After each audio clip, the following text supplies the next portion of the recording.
Assalamualaikum warahmatullahi wabarakatuh. Semoga kita dalam lindungan Allah, dimudahkan segala urusannya, dilancarkan rizkinya, diberi umur panjang, amin. Sebelum menonton jangan lupa di subscribe dan like. Inilah mayat di tong sampah pada zaman Nabi Musa. Seperti apakah kisahnya? Tonton sampai habis biar tidak salah faham.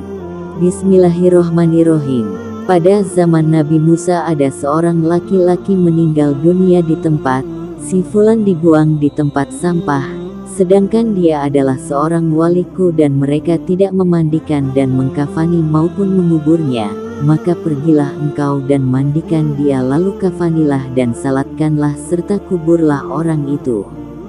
Kemudian datang Musa ke tempat itu dan bertanya kepada mereka tentang mayat itu.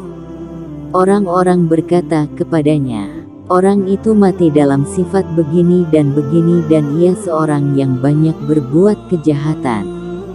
Musa berkata, di mana tempatnya? Allah telah mewahyukan kepadaku untuk kepentingan orang itu. Musa berkata pula, tunjukkan kepadaku tempatnya. Orang-orang itu pergi bersama Musa. Tatkala Musa melihat mayat tergeletak di tempat sampah dan ia telah diberitahu orang-orang tentang kejelekan perbuatan-perbuatannya, maka Musa berkata kepada Tuhannya, wahai Tuhanku, engkau telah menyuruhku mengubur dan mensalatkannya sedangkan kaumnya menyaksikan kejahatannya dan engkau lebih mengetahui daripada mereka mengenai pujian dan celaannya. Maka Allah Ta'ala mewahyukan kepadanya, hai Musa, benarlah kaumnya mengenai apa yang mereka katakan tentang keburukan perbuatan-perbuatannya, hanya saja ia memohon kepadaku pada waktu wafatnya dengan 3 hal, yang apabila semua orang berdosa dari makhlukku, memohon kepadaku dengan perantaraan ketiga hal itu, niscaya ku berikan pada apa yang dimohonnya itu.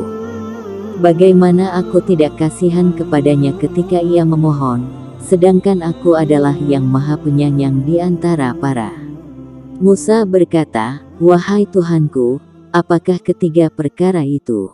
Allah Ta'ala menjawab, tatkala menjelang mati, orang itu berkata, wahai Tuhanku, engkau mengetahui pada diriku bahwa aku melakukan maksiat sedang aku tidak menyukai maksiat dalam hatiku. Akan tetapi dalam diriku terdapat 3 perkara hingga aku melakukan maksiat kendati tidak menyukai maksiat dalam hatiku. Yang pertama, hawa nafsu dan teman yang buruk dan iblis terkutuk. Ketiga perkara ini menjerumuskanku ke dalam maksiat, karena engkau tahu pada diriku apa yang kuucapkan, maka ampunilah aku.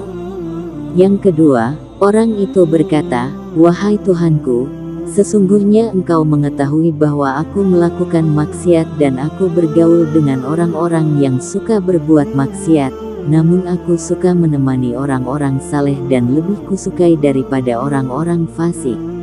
Yang ketiga, orang itu berkata, sesungguhnya engkau mengetahui, sesungguhnya orang-orang saleh lebih aku cintai daripada orang-orang fasik, hingga seandainya ada 2 orang, yang satu orang baik-baik dan yang lain orang jahat, niscaya kudahulukan keperluan orang baik-baik daripada orang-orang jahat.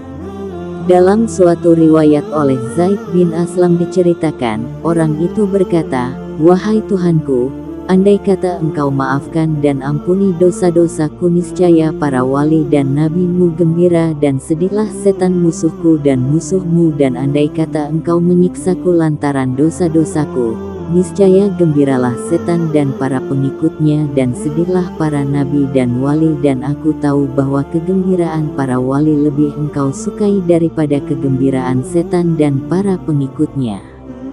Maka ampunilah aku, ya Allah. Sesungguhnya engkau mengetahui apa yang kukatakan dan kasihanilah aku serta maafkanlah aku.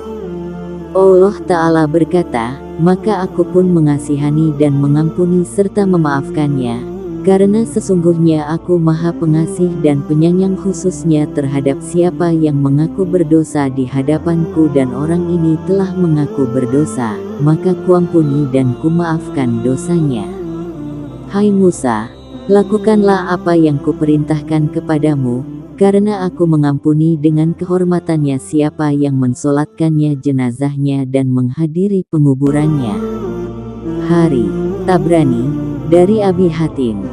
Semoga kisah ini bermanfaat, amin.